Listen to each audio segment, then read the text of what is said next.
Well, hello, welcome again to our reading of the book of Revelation. As I mentioned in the previous video, I'm just going to read through this and translate as we go. And I'm in chapter 1, and I'm up to verse 9.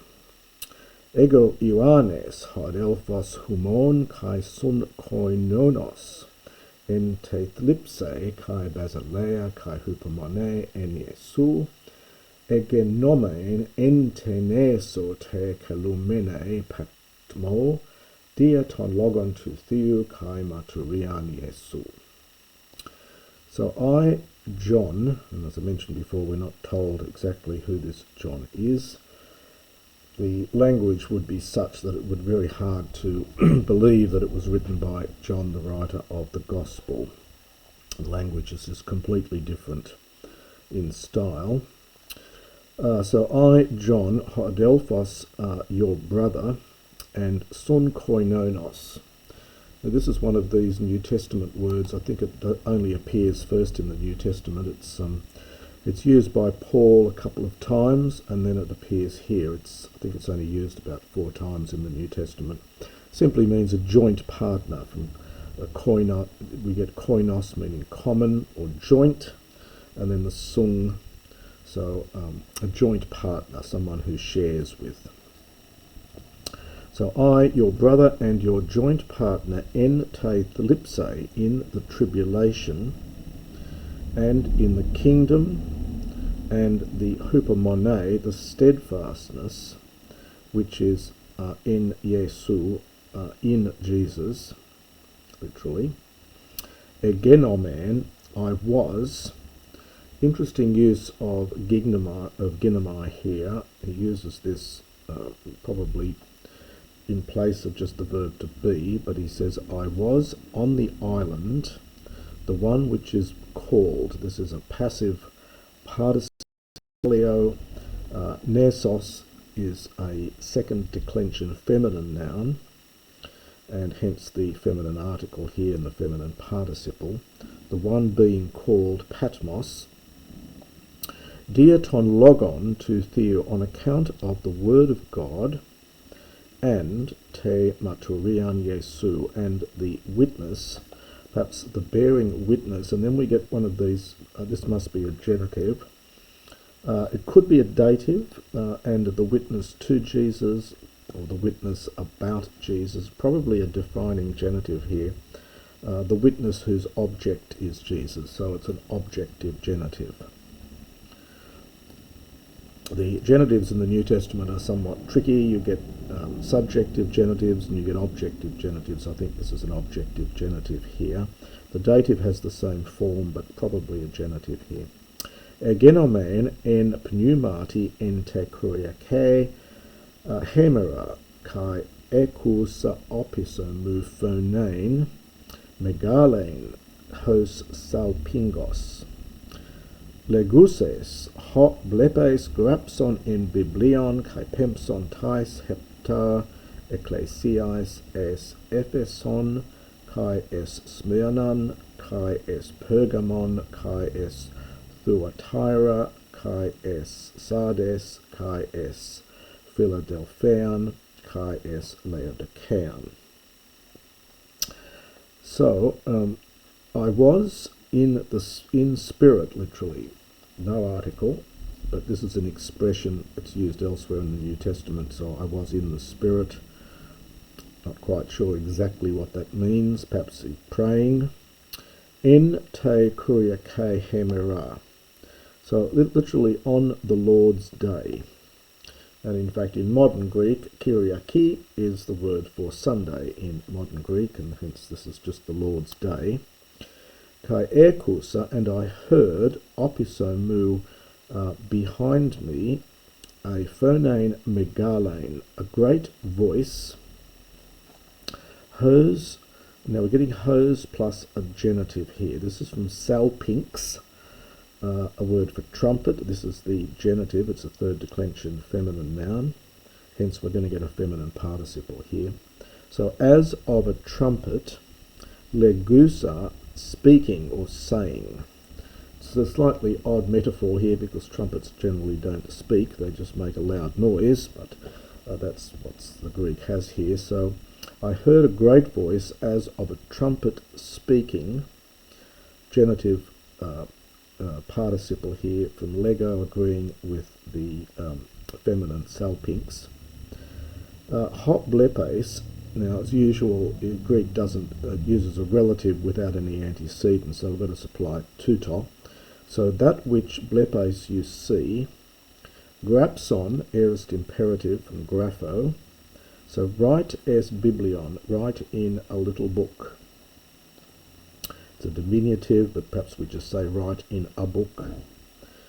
Kai pempson, another aorist imperative, and send it to the 7 churches, the ecclesiais, and then he lists them in Ephesus and in Smyrna. Smyrna is in modern-day Turkey. It's the modern name for it is Izmir. It's over on the coast.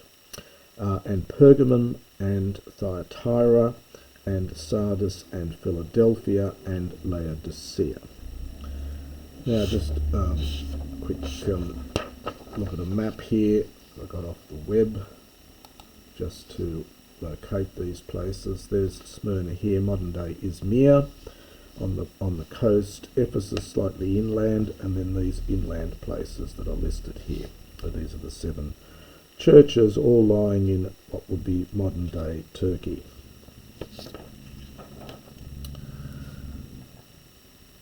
Kai epistrepsa blepain ten phonain hetis elale met emu. Kai epistrepsas eden hepta lugnias crusas. So, and, now this is from the verb epistrepho. Epistrepho. We're going to get it down here as a participle again. Remember, the voice was from behind him, so he says, epistrepsa, aorist, I turned around to see well, one doesn't normally see a voice, but to see the voice, perhaps we might say to see the sound, or perhaps you don't really see a sound either, but it's literally to see the voice. Hatis, the very one which, it's that use of hostis, the very one which elale was speaking, met emu with me.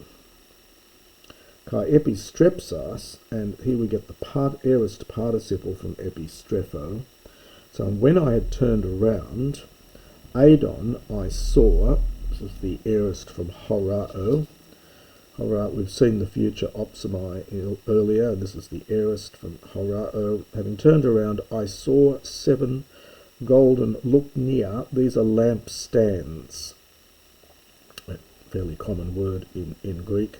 You'll notice the slightly odd accent here. It's because the adjective here is crusus in the nominative masculine. It's omicron upsilon sigma, and its original crusos, it's a contract adjective, second declension.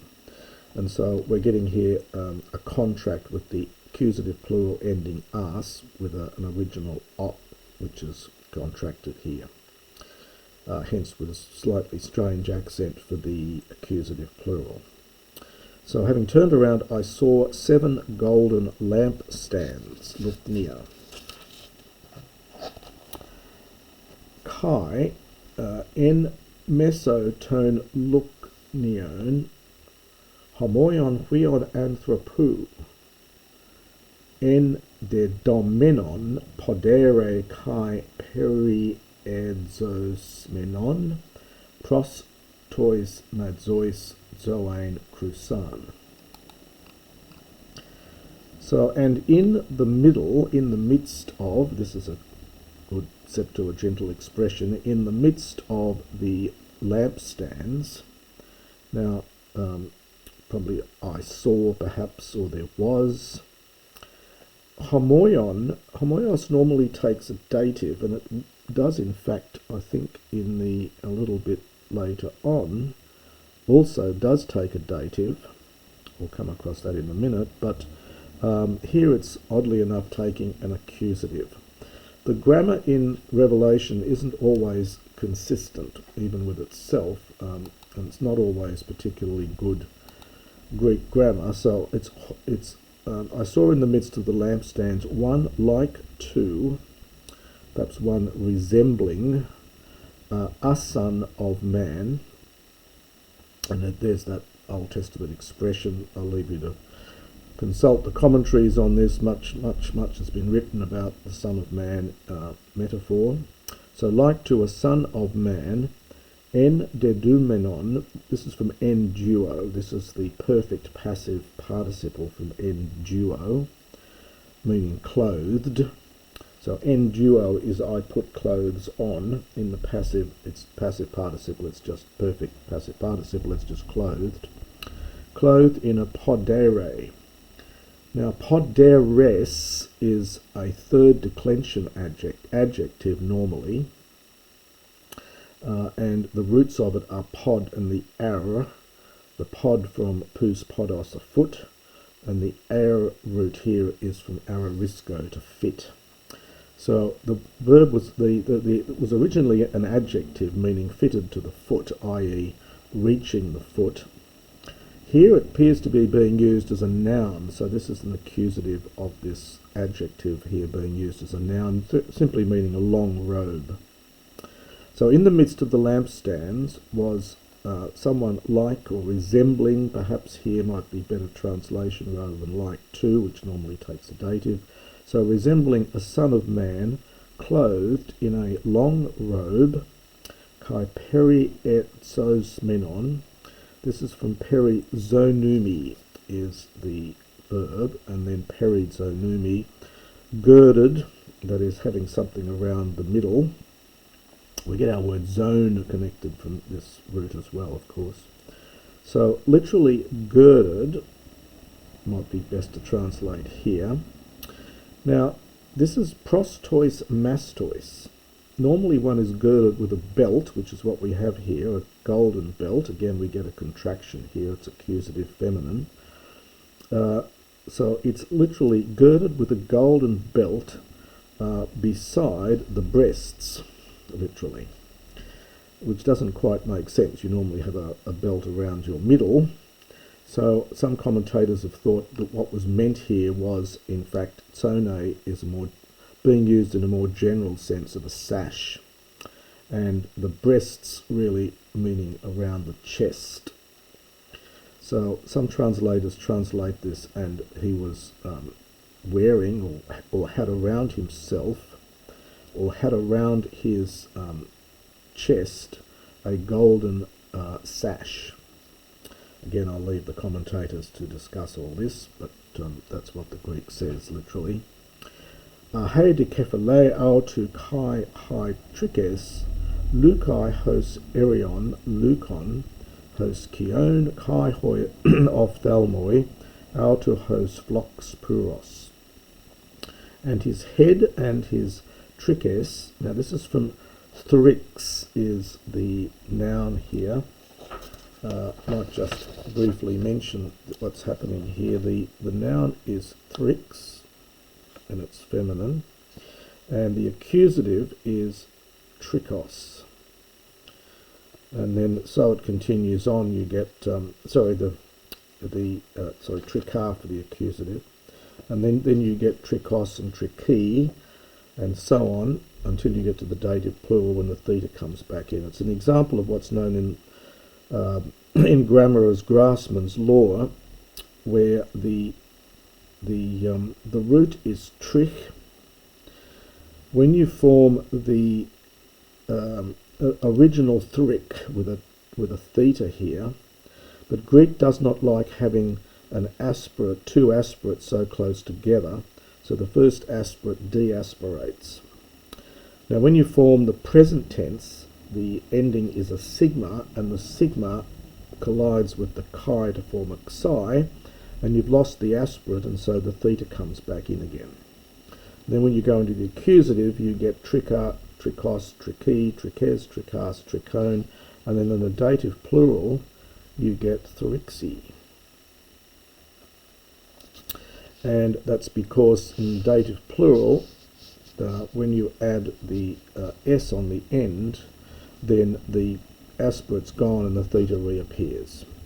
So if you're looking this one up, you have to look up thrix, and it's a feminine noun, and it means hair. So sorry for that little diversion, just on a little bit of grammar there. So and his head and his hairs were leukai, were white, hos erion leukon.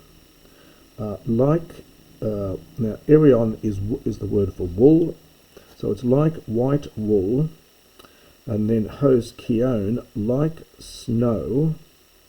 There's no connective here, and his eyes were like the phlox is the flame, and puros is a genitive from pura, meaning fire, like a flame of fire.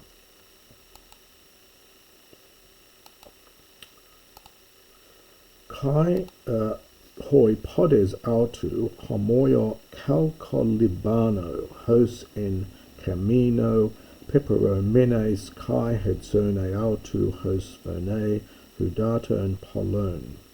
Kai ekon ente dexia kairi autu asteras hepta kai ectus stomatos autu rhomphaia distomos oxea ekporomene kai he opsis autu hos ohelios phine ente duname autu.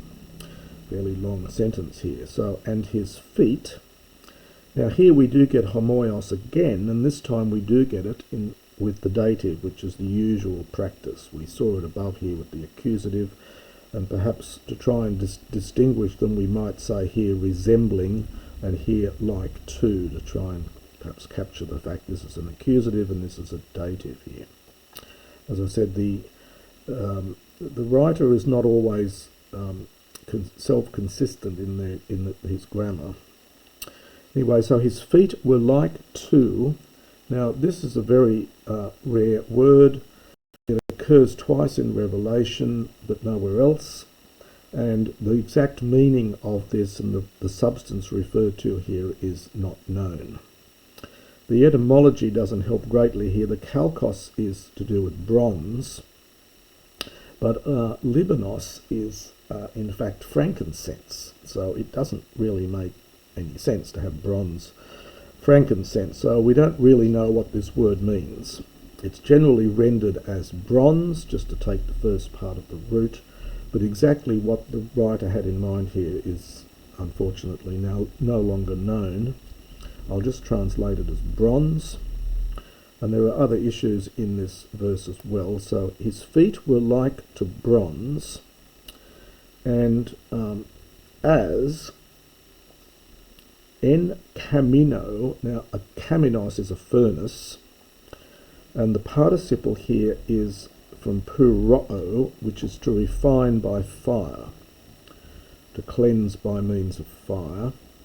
Now the grammar and the meaning of this expression here also are not clear, and there are variant readings. You see from the Apparatus Criticus here, there are variant readings. One reading writes this as meno and takes it as a dative going with kaminos. So that would mean as in a furnace which refines by fire. As its other variant reading is to put an oi here, and like those having been refined by fire in the furnace. But the strongest reading is this one, which is the most difficult one, and it's not clear what this is a feminine ending here, and it's not clear exactly what it is. It may be, if it's the case that this is a feminine noun, second declension feminine, then it might be related back to that. And that's the only way I can see that it makes any sense. So his feet were like bronze, as of bronze being purified by fire in the furnace. Otherwise it's just as of something, we don't know what, which is having been purified in the furnace. So it's a difficult phrase here. I'll leave the commentators to discuss it. The variant readings help. If we took this as a dative, it would make a bit more sense. Anyway, and his voice was like the voice of many waters. Genitive from the hudor, hudatos. Kai ekon ente dexia kairi, and in his right hand,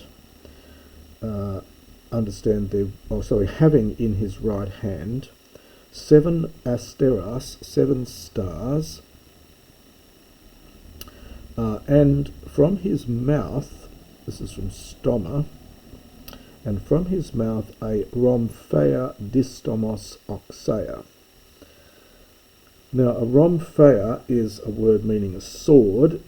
It does occur elsewhere in the New Testament. It's in Luke, for example, but it's very common in the Septuagint. It's believed that it may be a Macedonian word that came into Greek later. It's not the classical word for a sword. Greek's got many words for swords. This is not one of them. It's connected with the verb rembamai, which is to whir or to buzz or to make a whirring noise. And it probably refers to one of these big broad swords, perhaps those that the Macedonian soldiers used to use. And when you spin the sword in the air, it makes a buzzing or whirring noise, and hence you get this word rhomphaia. It simply means a sword here. It's a feminine noun. Distomos, although this is feminine, this is a two-termination adjective. In Greek, when you've got compound adjectives, this is di for two and stoma, literally mouth. When you've got compound adjectives, they're generally two termination. So that's why you've got an os here with a feminine noun. It means literally with two mouths, but with two-edged is the sense of it here. And oxea from oxus, third declension adjective meaning sharp. So, and from his mouth a two-edged sharp sword was ekporomene, was proceeding, was coming out. Kai he opsis autu, and his his opsis, his appearance, was hos hohelios, was as the sun shines in its might, or perhaps with its force. So his appearance was as the sun, the grammar's slightly odd here, was just as though it were the sun which shines with its force. And that's the first section, or the next section of chapter 1.